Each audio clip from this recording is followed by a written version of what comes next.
By looking at a map first. We're going to show you here all of the places that intelligence forces believe that the Syrians have comprised or put together or stored large amounts of chemical weapons. Now, let me show you many of the cities in which there's been fierce fighting in this civil war. Look, it's all right on top of each other. That's why, General, you say if you're going to have any hope of grappling with this stuff, you're going to have some ground rules. Right. What do you mean? First and foremost, there has to be a ceasefire. There can be no expectation that these inspectors are going to have to fight their way in.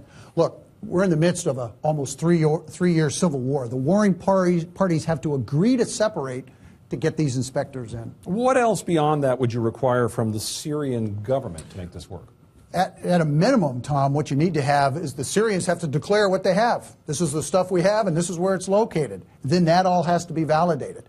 And that is going to take a very long time in order to get that done. So that's all very complicated, including the fact we don't know if we're going to destroy weapons or if the military is going to destroy the labs or if the people who were involved are free from any kind of prosecution. Let's say you get past all of that, though. Let's say all of that is settled. Then you move to the second part, which is the actual search. And this can also be complicated. Here's one reason why. Let me give you, for instance, here. You go into some facility where there's supposed to be all these barrels of chemicals, and you find only a fraction of that much. What happens? Well, you immediately throw into question the validity of the inventory that the Syrians gave you. That now goes out the window. The good news is, well, maybe we've found some of this stuff. The bad news is, where's the rest of it?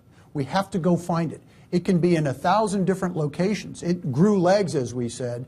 Now you have to have this very large expanding role mission to go get it. And bear in mind, there could be hundreds of inspectors involved, so that could multiply over and over again. And that only gets you to the last part here, which is the idea of control and disposal. Even if you get past those first two hurdles, you have to figure out what to do with it. Here's one idea that's been floated out there, the idea of saying the UN would simply put troops on the ground, cameras around these sites, they'd secure everything where it is. It keeps it away from the Syrian government. It keeps it away from the insurgents. It's safe.